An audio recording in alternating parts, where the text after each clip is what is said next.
صنعت هسته‌ای ایران رو খামেনির যোদ্ধাদের বিরুদ্ধে আকাশ যুদ্ধে কোণঠাসা আমেরিকা। মধ্যপ্রাচ্যের উত্তপ্ত আকাশে আধিপত্য দেখিয়ে একের পর এক মার্কিন সামরিক বিমানকে বিধ্বস্ত করেছে ইরান। সর্বশেষ পশ্চিম ইরাকে বিধ্বস্ত হয়েছে আমেরিকার একটি KC-135 স্ট্র্যাটো ট্যাঙ্কার জ্বালানি সরবরাহকারী উড়োজাহাজ। তবে ট্রাম্প প্রশাসন বলছে এটি কোনো হামলার ফল নয়, বরং দুর্ঘটনা। বিপরীতে ইরানের দাবি তাদের আঘাতেই ভূপাতিত হয়েছে বিমানটি।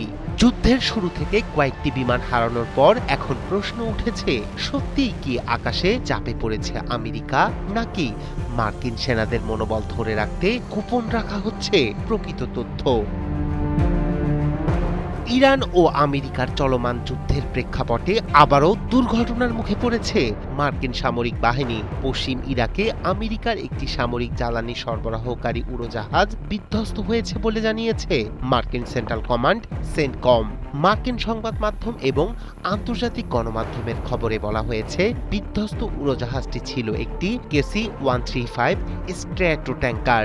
এই বিশেষ ধরনের সামরিক উড়োজাহাজ আকাশে উড়ন্ত যুদ্ধবিমানকে জ্বালানি সরবরাহ করার কাজে ব্যবহৃত হয়। সেন্টকম জানিয়েছে ঘটনাটি ঘটেছে আমেরিকার চলমান সামরিক অভিযান এপিক ফিউরি চলাকালে। প্রাথমিক তদন্তে তারা বলছে এটি শত্রুপক্ষের হামলা বা মিত্রবাহিনীর ভুলবশত গুলিবর্ষণের ফল নয়। মার্কিন সামরিক বাহিনীর এক বিবৃতিতে বলা হয়েছে, ঘটনাটির সঙ্গে দুটি উড়োজাহাজ জড়িত ছিল। এর মধ্যে একটি নিরাপদে অবতরণ করতে সক্ষম হলেও অন্যটি পশ্চিম ইরাকে বিধ্বস্ত হয়।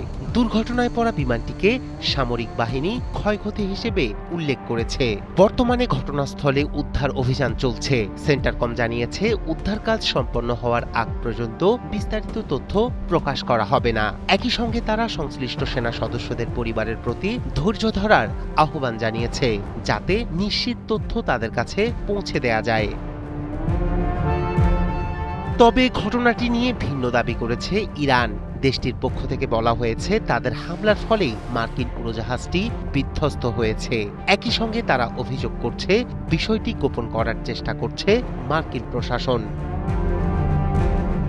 গত 18 ফেব্রুয়ারি ইরানের সঙ্গে যুদ্ধ শুরু হওয়ার পর এটি আমেরিকার সামরিক অভিযানের সঙ্গে যুক্ত চতুর্থ বিমান দুর্ঘটনা।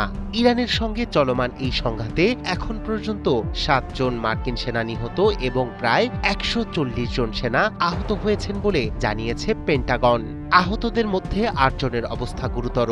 যুদ্ধ পরিস্থিতির মধ্যেই এই দুর্ঘটনা নতুন করে প্রশ্ন তুলেছে যুক্তরাষ্ট্রের সামরিক অভিযানের নিরাপত্তা ও কৌশল নিয়ে। রায়হান কবির শুভ্র, ৭১।